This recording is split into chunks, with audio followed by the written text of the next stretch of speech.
Hello, how are you? Fine, and you? Good. Can you hear me okay? Yes, great. Can you hear me well? Perfect. Good Oh, to that's see you again. How are you doing? fine, and you? Working Better than I hard? deserve. Yes, still. Oh, that's I, good, isn't it? yes, it is. Yes, it is. Yeah.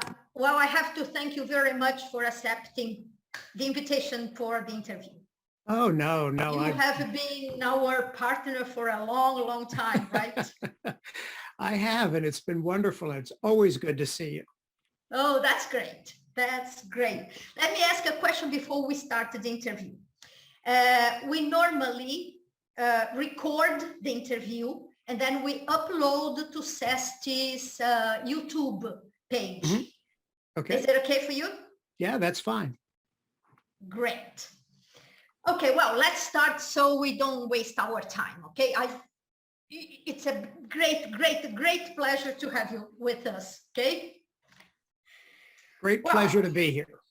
Okay, great. I think it is a good idea, before we start the questions, for you to tell us a bit about yourself, so the people who don't know you have an idea who I am interviewing, okay? Okay. Absolutely. Thank you for that. I always love talking about myself. I spent 30 years in the U.S. government, and the last 20 of those years, I was at the U.S. International Trade Commission.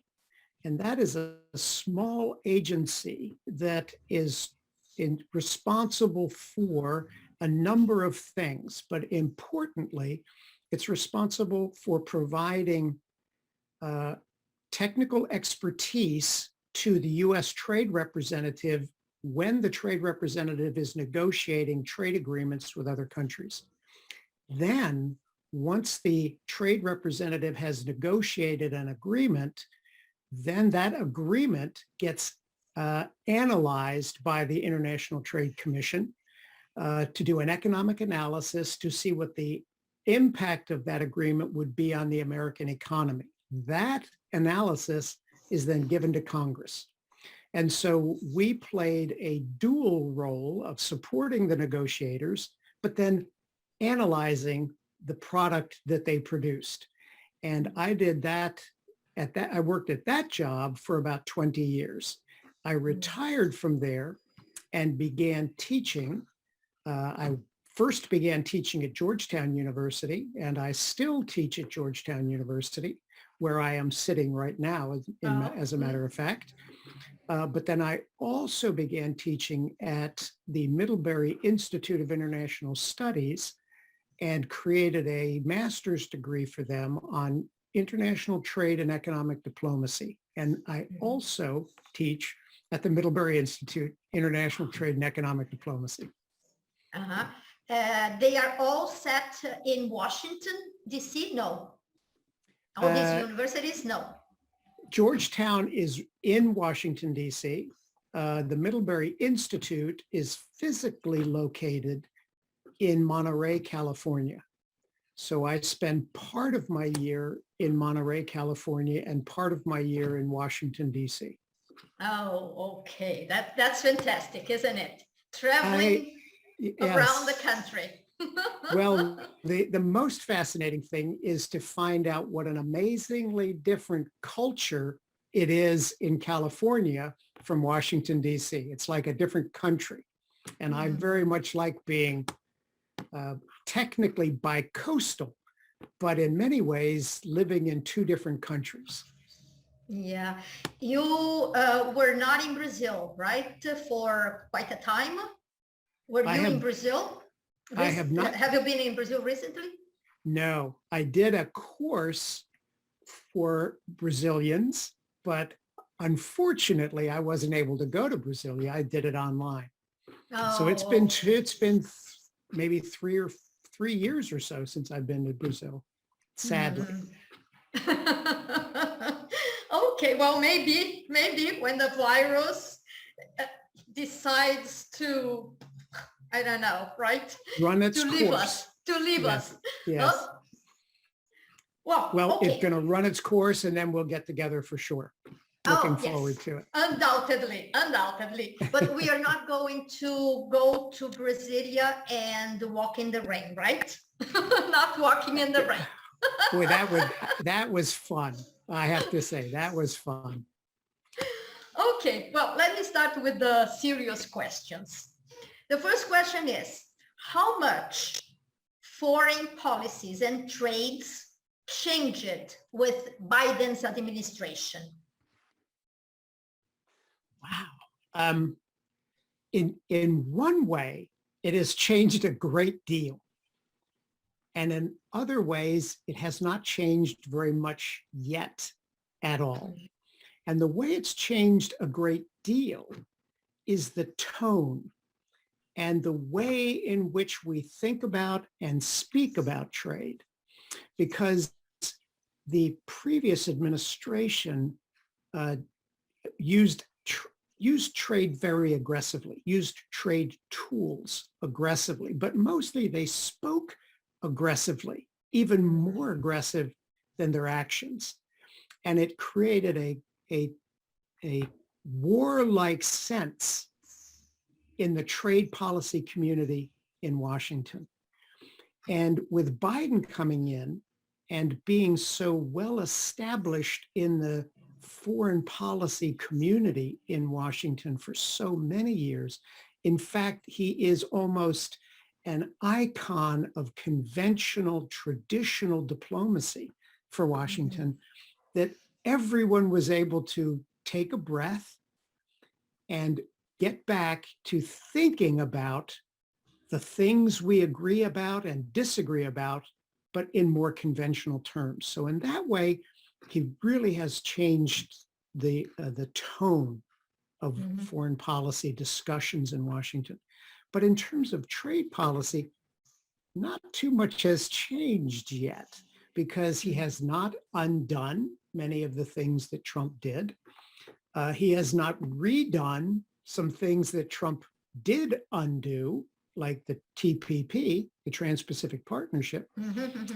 And he has still maintained, as you know, a strong sense of economic policies, trade policies in particular, that are dedicated to rebuilding the American economy, rebuilding American jobs, buying American, and pulling back some of those supply chains into the United States. So in a much more civilized way, he's still pushing much of what was came to be known as the Trump agenda.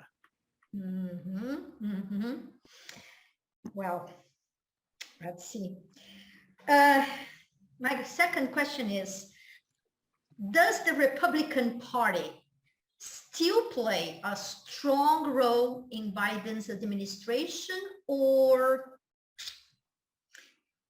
the Democrats are taking the strongest part? Great question. And it highlights the disruption that's going on inside of Washington. I'm trying to avoid the word chaos, so I'm going to use disruption. But I do think it's a wonderful question, because it highlights something important going on in trade policy and foreign policy in Washington. And that is the boundary lines between Democrats and Republicans are in some ways blurry.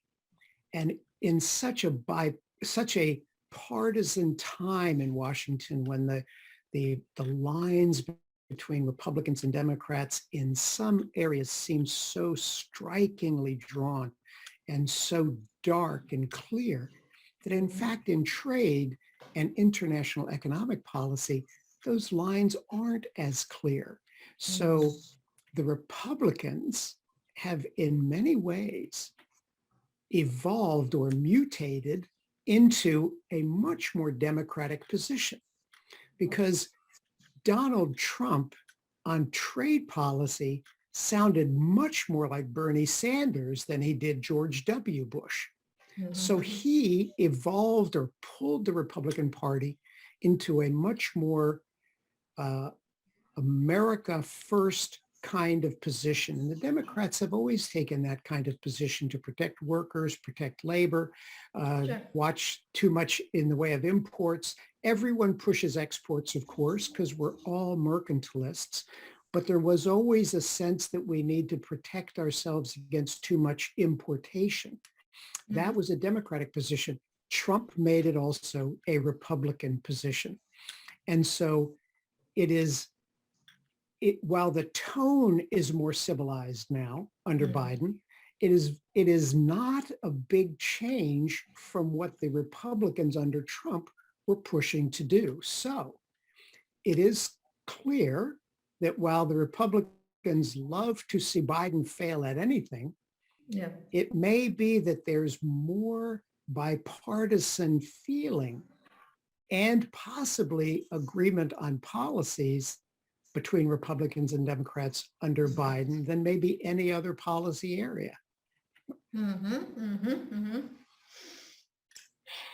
I have another, I think, a very interesting question.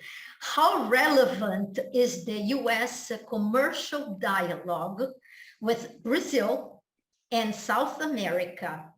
And again, has it changed with Biden?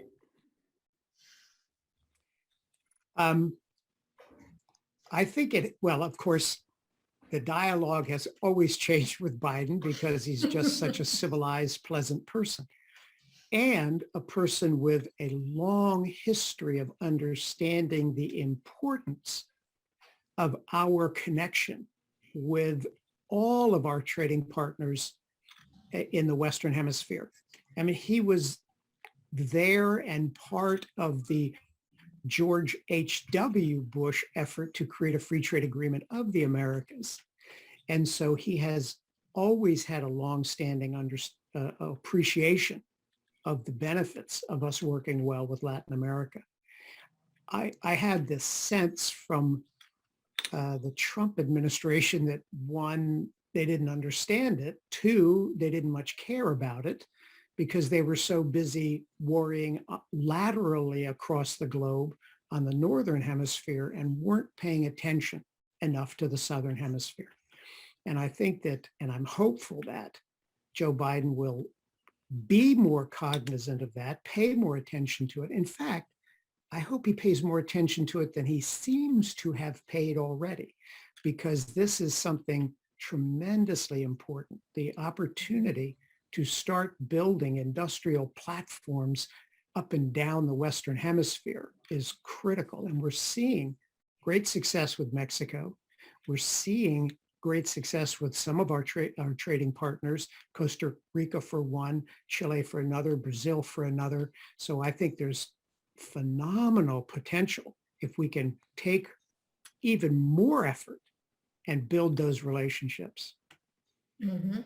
I will open up this question. Does the US play the same role on the global, now thinking about the global scale, as it used to? And can you say that this is positive or negative? Well, I think there's an inevitability to my answer, and that is the United States doesn't play the same role it used to.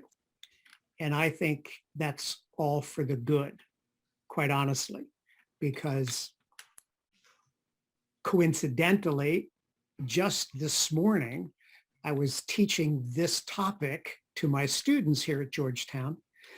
And we were talking about the development of the Bretton Woods system, the GATT system, and now the WTO, beginning when the United States was 4% of the global population and had 25% of GDP. And so, yes, we were much more influential then. It has been downward since then, but only because other countries have risen up. And that is the mindset of the Bretton Woods system, to help many, many more countries rise up into economic prosperity. And from that prosperity, we all benefit. And so we were discussing in class the idea of shared prosperity, a philosophy of shared prosperity, which was enunciated very nicely by John Kerry. And I think it is being enunciated and talked about in the Biden administration because, frankly, the United States can't prosper if our trading partners don't. And the trading partners can't prosper if the United States doesn't prosper. So this idea of shared prosperity is brilliant. It's simple and profound all at the same time. But the difficult part is, how do we accomplish it? How do we get it going again? And that's where economic diplomacy becomes so important, to get the countries together, thinking about how do we all create more shared prosperity. And that's what I'm hopeful for. And that's what I'm hopeful about the United States still leading in, being a leader in this, but just one of a number of leaders, because it should not be dominated by any country. Okay. Now, this is about the pandemic. So taking into account the pandemic scenario, what are the most important measures taken so far to avoid the virus? And what is expected from the government in terms of the anti-vaccine movement groups? That you have a very big group, right, of anti-vaccines. Okay, so can you tell us about these two things? Yeah, well, I assume we're going to focus on the United States because everyone's got their own problems. No, sure, in the States, sure. I think what's most important is clear. I'm not a medical scientist, but I respect the science, and I think the evidence is crystal clear that you take the vaccines and you wear masks, like we at Georgetown here, or my other school, Middlebury, where I teach online now because I'm not in California, but all of my institutions we mask. Everyone masks all the time. And it's frustrating, it's annoying, it gets in the way, but it makes sense. The evidence is crystal clear. But you ask a great question. What do we do about the anti-vaxxers, the people who are just opposed to it? And I have to say, just yesterday, I was shocked at how many people in the healthcare industry are not getting vaccinated.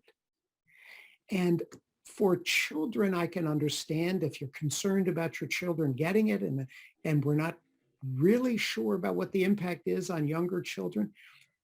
But the evidence seems crystal clear that we have that the vaccines work, that the side effects are minimal, and that we all are getting better and closer to a herd immunity when we get enough people vaccinated. So the evidence is clear. How do you handle people that don't understand this and don't get it?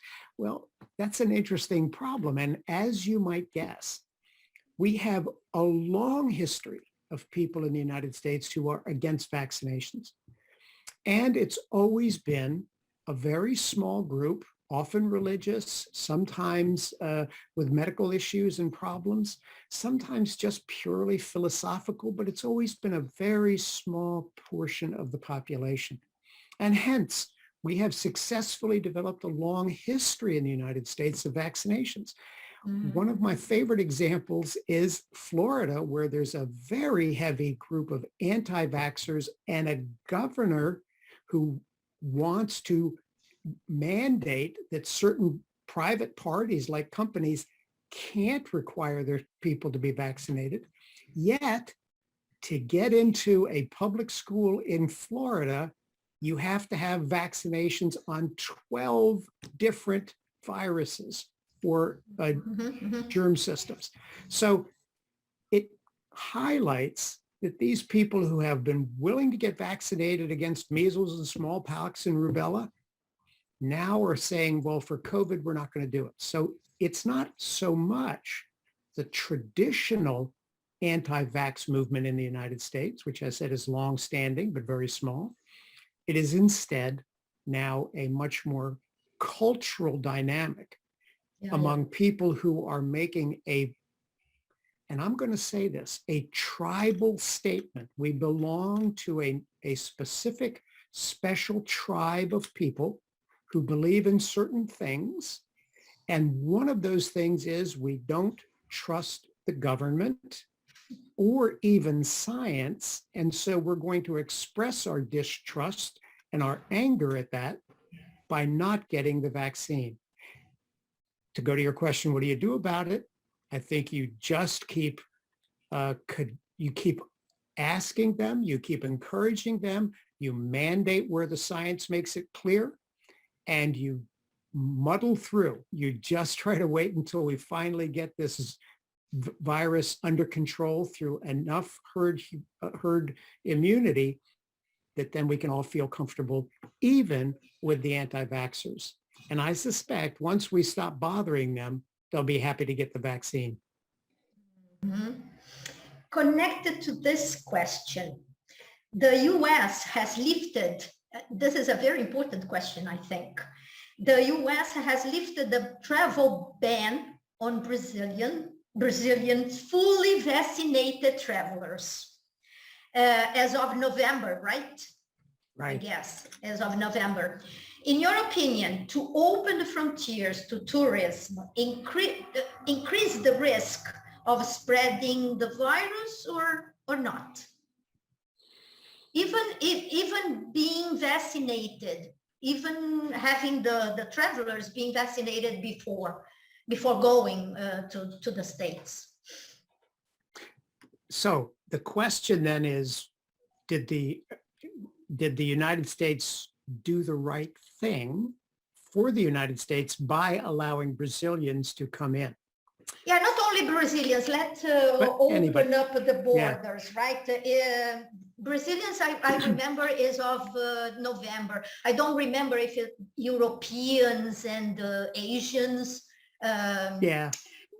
will be allowed in also in November or sometime in December. I don't know. Yeah, it's a great question. It's a tough question, but my sense is that it's the right time to do this because almost 70% of Americans have had at least one vaccine who are eligible for it. We are now increasing our boosters, and so I think that there's a lot of protection. Interestingly, we just had a very, very prominent American, Colin Powell, died, even though he had been vaccinated, but he had other corollary issues that I think supported that. So yes, we're concerned about even vaccinated people coming in. But my university, Georgetown University, actually both my universities require vaccines. They require masks. They require periodic testing. And I think that we've gotten back to life because we followed these steps. And I think getting back to life is allowing a lot of people, more people outside the United States to come to the United States. Please be vaccinated. Where you need to, wear a mask, but please come in and let's get back to life. So I think that this is a strong message. And I think it's a message the Biden administration wants to make because I think he likes to show that we can get back to life, but you have to take some steps to do it in these days, small steps to get back to a very rich life. So I'm very pleased to see that we can get our neighbors from the Southern Hemisphere back up here visiting with us just by following a few obvious and simple steps. Go back to your field of interests. Okay. What is on the horizon in the U.S. external politics after the Brazilian president's speech at UNO? Has anything changed? Actually, ask that again. What is on the horizon in the U.S. external politics after Bolsonaro's speech at UNO, the United Nations organization? Has anything changed or not?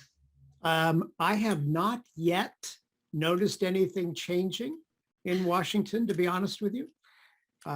Nothing changes that fast. And in fact, the Biden administration on trade policy has been relatively slow, I think. And I think that there have been a few speeches coming out of USTR Ty's office with some positive things to say, but they are also playing I think, a slow and deliberate game to not make changes, even though they were Trump's changes, but they're now in place.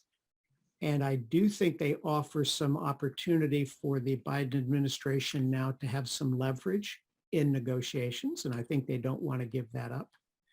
I think they've been, in my mind, a little too slow trying to put forward a connection to both Mexico, but also to the Latin American countries. So I have not seen anything yet as a reaction, which may be a good thing, but I think it would be valuable for them to take a much more assertive and positive stand towards building stronger relationships with Latin America.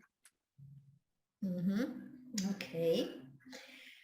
Climate is also something that worries us. So what can you tell us about the Climate and Environment Alliance for the U.S. government administration? Well, as you know, this is a key feature of the Biden administration. It's a key feature of the Democratic Party. And I'm happy to say it's becoming an increasingly key feature of the Republican Party.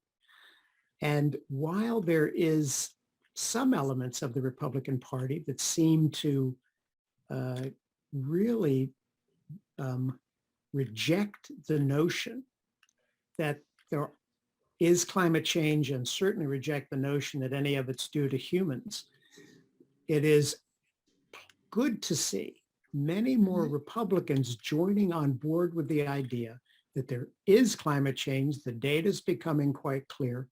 And there's, regardless of whether it's been caused in total or in part by humans, there is the growing recognition, even among Democrats, certainly profoundly among, even among Republicans, but certainly profoundly among Democrats, that there are things that humans can do to try to slow this down.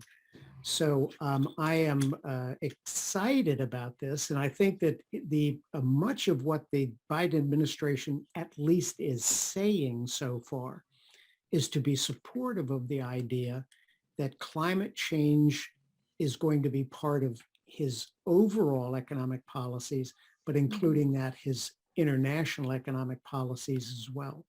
So I take that as a very good thing. And I will say it was very nice this morning to read that Vladimir Putin has now taken climate into consideration and has promised to make Russia carbon free by 2060. Yes. So it's hitting everybody, and soon it will be even hitting all of the Republicans, I'm sure. Well, great, maybe most. Great. Yeah, we hope so. What has affected the most negatively Biden's administration? Oh, let me make sure. What has affected them negatively, or what have they done that has been negative? What have they done that is negative? Oh, wow. Well, immigration, something about immigration, something about the Taliban, I don't know. Well, okay, well, you've opened up a lot of good doors here, so that's great. I think I have to say I'm kind of heartbroken about our exit out of Afghanistan. I have students who are now living and working in Afghanistan, and trying to keep up with them and help them through this transition to the extent I can. But it is a chaos that was left because I think the United States really poorly exited that. There's just no reason for us to have been so disorganized as we left. So that's clearly a negative. I'm sympathetic to the immigration problem now that you raised it, and as much criticism as the Biden administration is taking, it's criticism that comes because there is such a flood of people coming to the U.S. border, which is its own wonderful thing because that means we're still a beacon of hope for many people who live in very dire circumstances.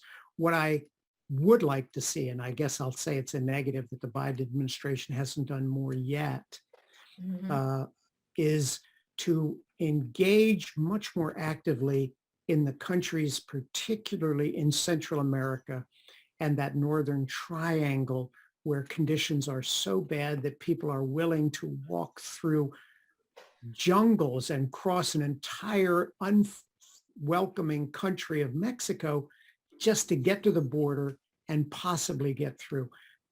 The community of nations, and I don't mean just the United States, but the community of nations in the Western Hemisphere really should come together in a meaningful way to take on the difficult environments in which those poor people have to live. And I would love to see the Biden administration take a stronger, more aggressive leadership role, pulling together the leaders of the Western Hemisphere to try to handle that situation.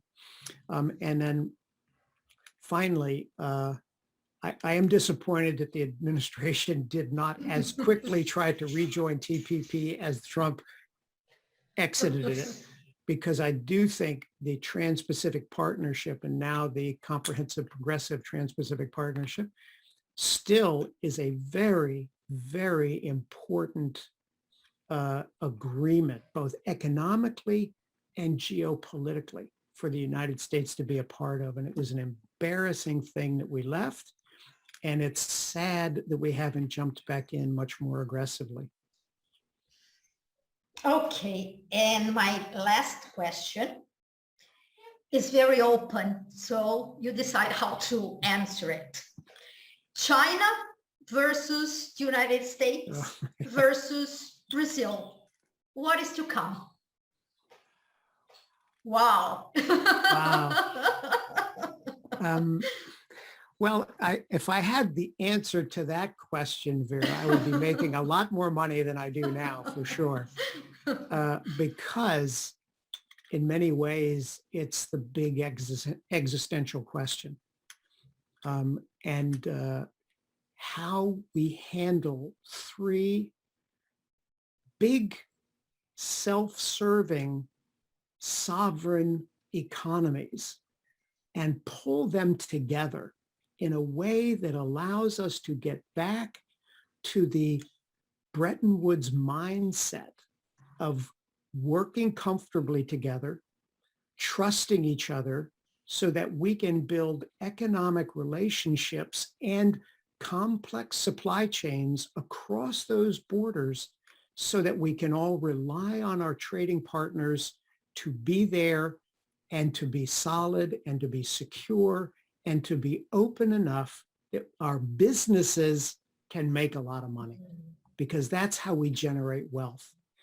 And it is the breaking down of that trust that is becoming so important for the frictions that are causing that wealth generation to break down. And not just for those countries, but of course, for all the countries that those countries deal with, which is most of the globe. So the question then you ask, and it's the question I ask my students in class today, how do we think about three very distinct forms of capitalism with governed by very different governing structures? How do we bring them together into dialogue and cooperation and, very optimistically speaking, harmony politically Yeah. and economically so we can get back to business. That's the hard part. And we don't have a viable, solid WTO in place to help with this. The UN has not been a good place for this to happen. How do we pull together the economic diplomacy among those three players? And I'll toss in Canada and I'll toss in the European Union. How do we get and Japan and Australia, how do we get all of those players together to sit down and think, let's get back to business. Let's get back to the institutional structures, the process and procedures that allows us to reestablish the trust that can bring back that environment for effective wealth generation. That's what we need to do. So And I'm it's hopeful. I'm Sorry. hopeful that I'd like to see the Biden administration really focus on pulling that together and very explicitly saying that's the agenda.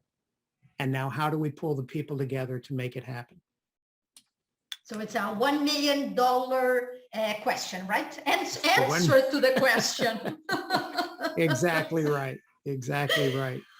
Okay, Robert, I thank you very, very much for answering my questions or our questions, right?